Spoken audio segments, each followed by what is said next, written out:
चलिए so sir, बोलिए। First of all thank you so much to joining us. Not all, और thank you thank you. काफी दुखद माहौल है आज। और हाँ जी, हाँ जी।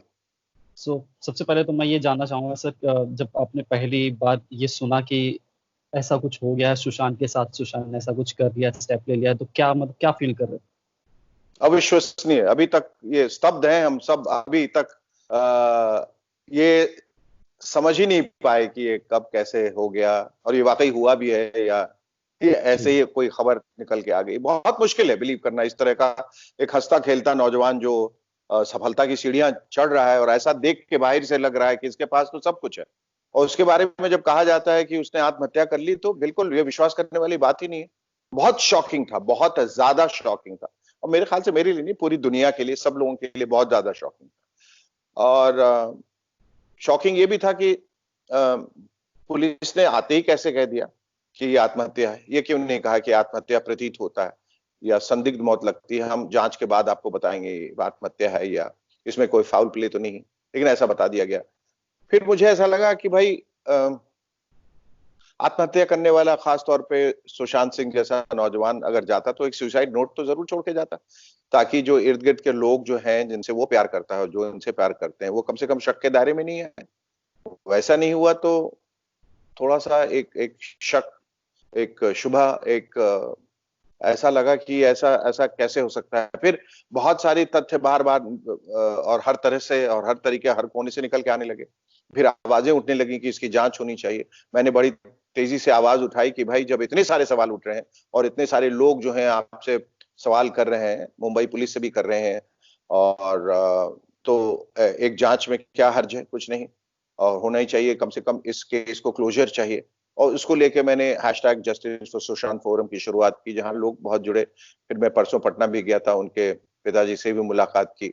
मैंने एक पॉलिटिकल सपोर्ट भी गैदर किया वहां। नीतीश जी नहीं जुड़ सके, लेकिन तेजस्वी यादव जुड़े, और मेरी इच्छा है कि मैं तमाम लोगों से मिलूं आगे इसको, क्योंकि बगैर पॉलिटिकल सपोर्ट के और प्रेशर के, जनता का प्रेशर, ये सब मिल जुल के ही ये सीबीआई की इंक्वायरी हो पाएगी। तो बस इस मुहिम में हम लोग लगे हुए हैं। गुस्सा है, आक्रोश है, चिंता भी है कि ये हो पाएगा या नहीं हो पाएगा, सबको लेकर बढ़े। देखिए ईश्वर क्या चाहता है। जी। उनके पिताजी से, उनके परिवार से भी आप मिले, तो उनकी क्या मनोवृत्ति है, क्या सोच विचार है उनके, कितने मतलब क्या कुछ थॉट है उनके? मैं वो माहौल ही नहीं था कि मैं उनसे पूछूं ये सब, और मेरे ख्याल से ये जी जायज भी नहीं है। वो जो चाहते हैं वो अपने एक पर्सनल स्पेस में है, और इस वक्त वो, अगर वो चाहते हैं इंक्वायरी हो तो इंक्वायरी के लिए आगे बढ़े, ना चाहते हो तो ना बढ़े।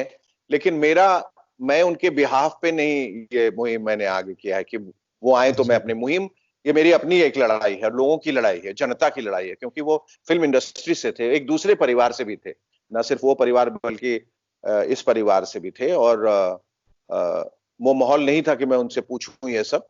अगर वो खुद से कहते तो ठीक है, लेकिन मैंने पूरे इतना सही नहीं समझा है कि ऐसा माकूल वक्त नहीं था कि जहां अल्फाज से कुछ भी बयां किया जा सकता है। तो मैंने अल्फाजों का सहारा नहीं लिया। उनकी बहनें थी, उनसे कुछ गुफ्तगू, एक छोटी सी गुफ्तगू हुई कि उन्होंने कहा कि हर बार लोग आकर जब पूछते हैं तो जख्म और हरा हो जाता है। मैं उनकी बात समझ सकता था, इसलिए मैंने कुछ पूछा भी नहीं, और बस श्रद्धांजलि देने के बाद मैं वहां से चला आया।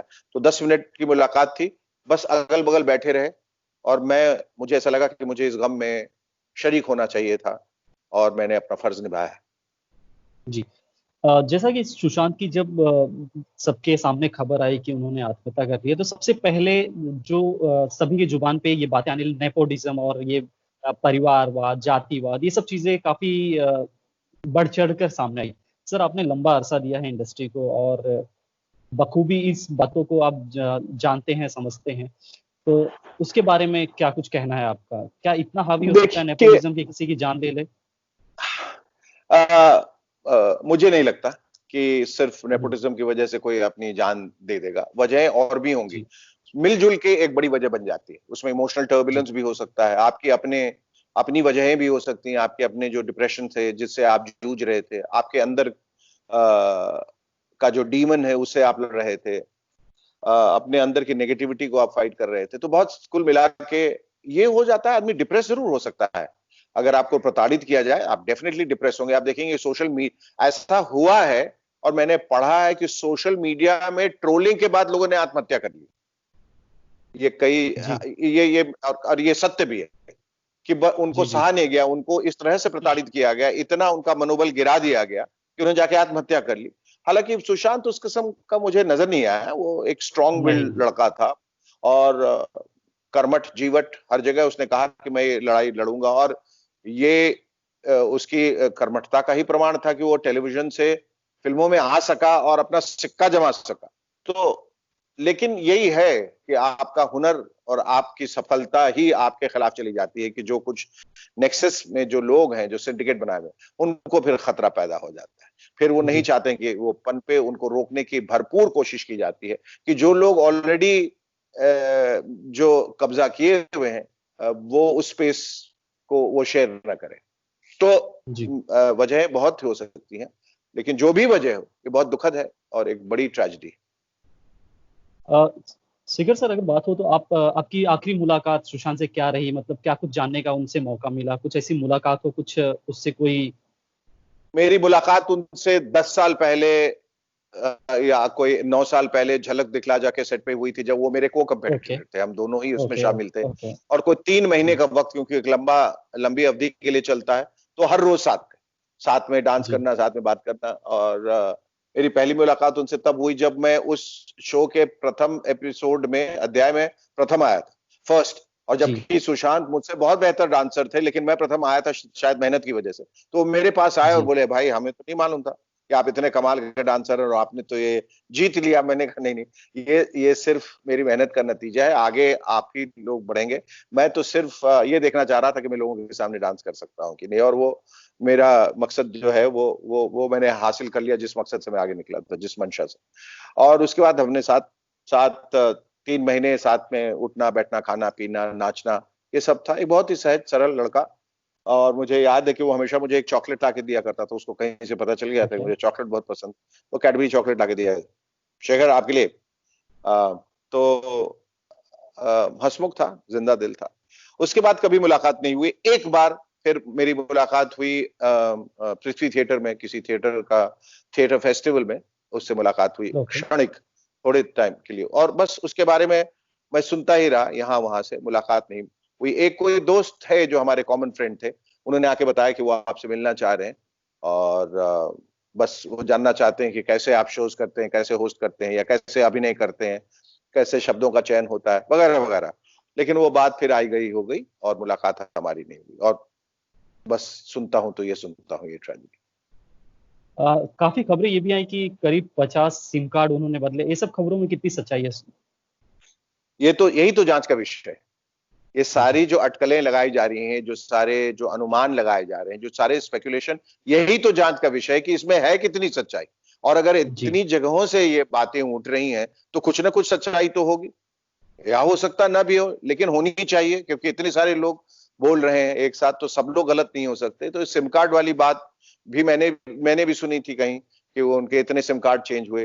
फिर डुप्लीकेट चाबी, किसी ने आज ये बताया कि डुप्लीकेट चाबी बनाने वाला कोरोना वायरस में मिल कहां गया? ओके, जब सब जगह सड़क पे कोई है ही नहीं, सारी दुकानें बंद हैं, तो ये बड़ा वाजिब सा सवाल उठता है कि वो आपको तुरंत मिल कहां से गया चाबी बनाने वाला? चाबी बनाने वाला तो कहीं दिखाई भी नहीं देता मुझे, और खासतौर पे इस मॉल में तो कहीं भी नहीं दिखाई देगा। उसको कहां से ये उठा लिया है, कैसे मिल गया? फिर डुप्लीकेट चाबी कहां गई? गले के निशान गोल क्यों है, वी के क्यों नहीं है? अगर वो रात को पार्टी कर रहा था तो जाहिर है कि वो अच्छे मूड में था। सुबह प्ले स्टेशन खेल रहा था तो जाहिर है कि और अच्छे मूड में था। तो फिर वजह क्या हुई? फिर किस कपड़े का इस्तेमाल किया गया, बाथरूम के उस का इस्तेमाल किया गया, या उसमें जो एक वो स्ट्रैप जाता है उससे किया गया? बहुत सारी वजह थी। तो ये अलग अलग रोज जो है सवाल उठ रहे हैं, यहां तक कि मतलब टैरो कार्ड रीडर्स आ गए हैं इसके अंदर, वो बता रहे हैं कि हमने इनकी आत्मा से बात किया वगैरह। ये तो मतलब थोड़ा ज्यादा हद से बाहर ले जा रहे हैं लोग। बिल्कुल। इसलिए जरूरी है कि इस पे रोकथाम हो, जांच इंक्वायरी एक बार चली जाएगी, फिर लोग अटकलें लगाना बंद कर देंगे, लोग शांत हो जाएंगे। और पुलिस को भी और सीबीआई को इतना वक्त देना चाहिए कि वो तहकीकात कर सके। हालांकि लोग कह रहे हैं कि जब तक आप तहकीकात शुरू होगी तब तक एविडेंसेस मिटा दिए जाएंगे। पता नहीं इसमें कितनी, इन चीजों में कितनी सच्चाई है। हम तो फोरेंसिक एक्सपर्ट्स है नहीं, हम तो सिर्फ गुमान, हम अंदाजा लगा सकते हैं, लेकिन एक कॉमन सेंस भी एक चीज होती है जो आप देख के कह सकते हैं कि भाई ऐसा नहीं हो सकता है, ऐसा कैसे हो सकता है। तो मतलब अगर कोई कह दे कि मैं ऐसे करूं और उसके बीच से मैं हाथी पार करा दूंगा, तो आप कहेंगे नहीं, तो बेवकूफी, नहीं हो सकता ऐसा। तो उसी तरह से बहुत सारी जो बातें हुई उसको देख के ऐसा लगता है कि ऐसा नहीं हो सकता, और जो हुआ है वो बड़ा सस्पिशियस लग रहा है। इसलिए एक जांच होनी चाहिए, और उस मुहिम में बहुत सारे लोग जुड़ गए। एग्जैक्टली। सो आपने काफी पॉलिटिकल पार्टी से भी बात की, काफी लोगों से भी बात की कि इस पर जांच उच्च जी स्तर तक पहुंचे, सीबीआई तक पहुंचे। जी, वो सपोर्ट बहुत जरूरी है, क्योंकि जिस स्टेट के थे वहां, तो मैंने पहले तो अव्वल नीतीश जी से बात करनी चाहिए, जो मुख्यमंत्री जी हैं, जो मुखिया होता है उससे सबसे पहले। वो जी नहीं जी मिल पाए कोविड-19 की वजह से, वो खबर भिजवाई कि वो नहीं मिल पाएंगे, क्योंकि लोगों से नहीं मिल रहे हैं, वाजिब है, ठीक है। तेजस्वी यादव, मुझे पता चला कि वो गए थे और सुशांत के पिता से मिले थे, तो मैंने फिर उनसे मुलाकात की। तो उन्होंने कहा हम प्रेस कॉन्फ्रेंस करते हैं। ये प्रेस कॉन्फ्रेंस का उनका आइडिया था, हालांकि मैंने कहा कि भीड़ भाड़ से अलग जरा आप ही जाके अलग से कह दें कि मैं इस मुहिम जी के साथ हूं, तो भी बात बन जाएगी। लेकिन उन्होंने ये मुनासिब समझा, तो बहरहाल हमने किया, उन्हीं के निवास स्थान पे किया, और ये बहुत क्लियर कर दिया कि इसमें कोई नॉन पॉलिटिकल मीटिंग है, क्योंकि अभी चुनाव का वक्त है ना। तो आपको मालूम है कि जर्नलिस्टों का दिमाग कहाँ चलता है और कैसे चलता है। तो हमने ये उन्होंने साफ साफ ये कहा कि शेखर जी इस मुहिम के लिए आए हैं और चाहते हैं कि मैं जुड़ूं, जो मैं जुड़ रहा हूं, और इसकी जांच होनी चाहिए, और मैं नीतीश जी से भी दरख्वास्त करूंगा कि वो इससे जुड़े। हालांकि जब तक मैं बंबई आया तब तक ये खबर उड़ा दी गई कि मैंने आरजेडी ज्वाइन कर लिया है, जी पॉलिटिकल जी जी जी जी एस्पिरेशन है। तो मैंने जी कहा गधों, अगर मुझे पॉलिटिकल एस्पिरेशंस होते तो मुझे ये वाया वाया क्यों जाने की जरूरत है? मैं चला जाता किसी के भी दफ्तर, किसी भी पॉलिटिकल पार्टी के भी मैं ज्वाइन करना चाहता हूँ, मुझे ये रूट लेने की क्या जरूरत है? मतलब कुछ तो अकल लगाओ। लेकिन ये इतने मंद बुद्धि रहते हैं कुछ जर्नलिस्ट, और अकल से इतने बीमार रहते हैं कि अब उनको उनका इलाज भी नहीं है। उनको लगता है ये 2 रुपए की माइक पकड़ के वो जर्नलिस्ट बन गए। तो कुछ भी, एक गधा था, वो चिल्ला रहा था लगातार लगातार, शेखर जी हमको बताइए, आपने जो बोला है ये नेक्सस, वो नाम क्या है? तो मैंने कहा एक तुम शक्ल से ही गधे नहीं, अकल से भी गधे हो। अगर नाम मुझे पता होता तो मैं चला जाता ना सीधे, या मैं सीबीआई डायरेक्टर रहता, सब कुछ मुझे ही मालूम है। अरे बेवकूफ, इसलिए तो जांच की जा रही। तो कुछ लोगों को लगता है चिल्लाने से जर्नलिज्म हो जाता है, और मैंने कहा मुद्दा ये नहीं कि कौन से नाम है, मुद्दा ये है जांच होनी चाहिए। हम इस मुद्दे को लेके आए, बात को समझो, सिर्फ गधे के जैसे चिल्लाओ मत। तो खैर उसको तो शांत किया गया, बेवकूफ। तो उस अब ये है कि हम चाह रहे हैं कि बाकी तमाम लीडर से भी मिले, और अगर अगर अमित शाह जी अगर इजाजत देंगे तो उनको भी एक पिटिशन हम भेजना चाह रहे हैं। रूपा गांगुली जी से भी हमारी बात हुई थी, मैंने उनको फोन किया था, और उन्होंने कहा था कि अलग अलग जो मुहिम चल रहे हैं उनको एक छत के नीचे एक अम्ब्रेला मुहिम बना के हम लोग पिटिशन साइन करके अमित शाह जी के पास ले जाएं, और अगर अमित शाह जी ने तवज्जो दी तो बात बन जाएगी, तब ये सीबीआई इंक्वायरी हो जाएगी। उम्मीद जी यही करते हैं कि जहां तक पॉसिबल हो, जी जहां तक छानबीन जी, हो सके, बेशक वो बिल्कुल। छानबीन हो जो सच है। वो एक क्लोजर बहुत जरूरी है, किसी भी चीज जी को जी शक के दायरे में रख के छोड़ नहीं देना चाहिए। नहीं तो जी मन जी में हमेशा ये सवाल ताजिंदगी रहेगा कि यार उसमें कुछ और था, और पुलिस ने हमें धोखा दे दिया, या पूरे सिस्टम ने हमें धोखा दिया। ये बात नहीं होनी चाहिए। तो पुलिस पे भी सवाल आ जाता है, जो कि क्रेडिबिलिटी मुंबई पुलिस की एक वक्त इतनी ज्यादा थी, स्ट्रॉन्ग, वो एग्जैक्टली। धूमिल पड़ जाएगी। जी, तो उनको अपनी साख जी के लिए, अपनी रेपुटेशन के लिए, अपनी क्रेडिबिलिटी के लिए करना चाहिए। जी एग्जैक्ट। सर, हाल ही में जब सुशांत की खबर आई उसके बाद काफी एक्टर्स बाहर निकल कर आए, काफी लोगों ने नेपोटिज्म पर आवाज उठाई, काफी लोगों ने बॉयकॉट को लेकर आवाज उठाई कि हमें, हमारे साथ भी ये सब चीजें हुई हैं। और हम्म। हाल ही में अध्ययन, जो कि काफी टैलेंटेड है, उनसे मेरी भी काफी बार मुलाकात हुई, घर पर आके अच्छा हमने इंटरव्यू भी किया है कई बार। अच्छा अच्छा। उनका भी एक कोट आया था जहाँ पर उन्होंने कहा था कि मेरे मेरे अंदर भी ऐसे ख्यालात आए थे कि सुसाइड करने जैसी बातें आई थी। जी, बिल्कुल वो उन बिल्कुल। सब वही तो मैं उन कह सब रहा हूँ चीजों कि को किस तरह। मेरी लड़ाई, नहीं नहीं, मैं वही कह रहा हूँ कि देखिए इसका असर कैसा होता है। कि सुशांत ने खैर जो किया वो बहुत गलत गलत किया। आत्महत्या तो एक गुनाह है, और बिल्कुल नहीं करना चाहिए। जिंदगी का नाम संघर्ष है, आपको लड़ते रहना है, चाहे दिक्कतें आए, परेशानियां आए, लोग आप पर अत्याचार करें, लेकिन लड़ना जरूरी। इस तरह से जी अपने आप को मार देना अगर आत्महत्या है तो। और फिर आप क्या सीख दे के जा रहे हैं लोगों को कि जब हार जाओ तो आत्महत्या कर लो। और ऐसा सुना भी गया कि उनके कोई 4 फैंस ने आत्महत्या कर ली। तो इसका असर बाकी जो बडिंग एक्टर्स हैं उनके साथ भी होता है कि यार इसके पास सब कुछ था, जब ये आत्महत्या कर सकता है तो फिर हमारे पास तो कुछ भी नहीं है, हमें भी कर लेना चाहिए। अध्ययन के दिमाग, अध्ययन परेशान तो था, एक बॉर्डर लाइन डिप्रेशन पे था, इस तरह से बॉर्डर लाइन, जो कि जायज है। और मैंने कहा कि भाई ये इंडस्ट्री तुमने अपने मन से चुनी है, तुम्हें अपनी लड़ाई खुद लड़नी पड़ेगी। हम हैं, सब हैं, लेकिन ये जी, लड़ाई तो, जंग तो तुम्हें ही लड़नी है ना आगे जाके। उन्होंने बहुत दरवाजा खटखटाया, बहुत लोगों को फोन किया, काम के लिए गुहार लगाया, लेकिन किसी ने उनको काम नहीं दिया। अब काम मिल रहा है धीरे धीरे। मैंने कहा कि टैलेंट को ज्यादा वक्त तक नहीं रोका जा सकता, आप थोड़ा उसको डिले कर सकते हैं पर रोक नहीं सकते। फिर मैंने उससे एक बार एक संजीदा बातचीत की, तो उसने एक्सेप्ट किया कि ये ख्याल मेरे दिमाग में एक बार आया था कि ऐसा क्या मैं करूं। अच्छा, तो ये एक बहुत ही डेंजरस बात है। मतलब हम तो साथ में हैं, ऐसा होने नहीं देंगे। हम हमेशा एक सपोर्ट सिस्टम की तरह, माँ बाप जब होते हैं, भाई बहन, नाना नानी, दादा दादी, मौसा चाचा चाची, जो भी होते हैं साथ में जब होते हैं परिवार में, सब कोई समझाता है, उसे निकालता है। मुझे कहीं ना कहीं लगता है कि सुशांत बहुत तनहा हो गया था, बहुत अकेला पड़ गया था। उसके कोई दोस्त नहीं रहे थे, और अकेलेपन में आदमी इस तरह के कदम उठा लेता है क्योंकि कोई उसे रोकने वाला नहीं। जी, तो अध्ययन के हम लोग ने बहुत सपोर्ट किया, इर्द गिर्द रहे, उससे बहुत बातें की। हमने कहा देखो, जिंदगी सबसे बड़ी, ये सक्सेस फेलियर ये सबकी जिंदगी में आता जाता है। चाहे वो आप हो, अंबानी हो, चाहे वो बच्चन साहब हो, चाहे जो हो, मतलब माइकल जैक्सन का भी देखिए क्या हुआ हश्र फिर आखिर में। तो ये सब परेशानियां होती रहती हैं सबको, चाहे आप कितने बड़े हो कितने छोटे हो, उनका मुकाबला आप कीजिए। और बात करते करते, जिसको कहते हैं साइकोलॉजिकल काउंसलिंग जो है, वो पेरेंट्स ही काउंसलर्स बन जाते हैं। तो हमने उसको बैठ के समझाया, और बात तो उसके समझ में धीरे धीरे आ गई। थोड़ी फ्रस्ट्रेशन जरूर होती है लोगों को कि ये वक्त पे क्यों नहीं हो रहा, मेरा वक्त जा रहा है। लेकिन उनको ये समझाना जरूरी है कि जिंदगी है तो लड़ पाओगे। अगर तुमने अपने आप को एग्ज़ैक्टली। खुद ही असमर्थ कर दिया, तो फिर जिंदगी भी आगे निकल जाएगी, करियर भी आगे निकल जाएगा, तुम कुछ नहीं कर पाओगे, इसलिए लड़ते एग्ज़ैक्टली। रहो। यू नो सर, जब से सुशांत की खबर आई, आप जानते ही हैं, इंडिया में हर कोई एक्टर बनना चाहता है। मोस्ट ऑफ जो टैलेंट हैं जिनमें खुदा है वो एक्टर जी जी। बनना चाहते हैं। कहीं न कहीं उनका जो मनोबल था, उनका जो विश्वास था, वो काफ़ी हद तक डाउन हो गया। वो काफ़ी डीमोटिवेट हो गए हैं सुशांत के बाद। उनके लिए क्या कहना चाहेंगे आप? बस वही मैं जो अभी बता रहा था, अभी जो मैंने अध्ययन के लिए कहा, मैं उनके जी, लिए भी कहना वही चाहूंगा कि डीमोटिवेट नहीं हो। बिल्कुल अपना मनोबल जो है वो बनाए रखें। उनसे ज्यादा, बच्चों से तो मैं ज्यादा, मुझे लग रहा है अभी पेरेंट्स बहुत चिंतित होंगे, जिनके बच्चे एग्ज़ैक्टली। छोटे शहरों से निकल के बंबई आते हैं, अकेले रहते हैं। वो उस बात से चिंतित होंगे कि भाई अकेले कुछ कर न ले। तो हुँ, मैं उनको कहना चाहूंगा कि आपकी एक जिम्मेदारी आपके माता पिता के प्रति भी है, आपके चाहने वालों के प्रति। आप तो चले जाते हैं, एक दुख का पूरा पहाड़ छोड़ जाते हैं उनके सर पे, जिंदगी भर वो इससे जूझते रहते हैं। इसलिए पहली बात, मन बना के आइए कि आपको फिल्म इंडस्ट्री में आना, मन बना लीजिए कि मैं पीछे नहीं जी, हटूंगा, मैं झुकूंगा नहीं। दूसरी बात, पूरी दृढ़ता के साथ आइए, मनोबल के साथ आइए, विश्वास के साथ आइए, फोकस और डिटर्मिनेशन के साथ आइए, और ये जान के आइए कि आप एक कोयले के खान में खान में। जा रहे हैं, काले कालिक आपको लगेगी। आप ये जान के जाइए, आप जिस समुद्र में जा रहे हैं वहां आपको मगरमच्छ मिलेंगे, आपको वेल मछलियां, शार्क्स जो हैं वो खाने को दौड़ेंगी।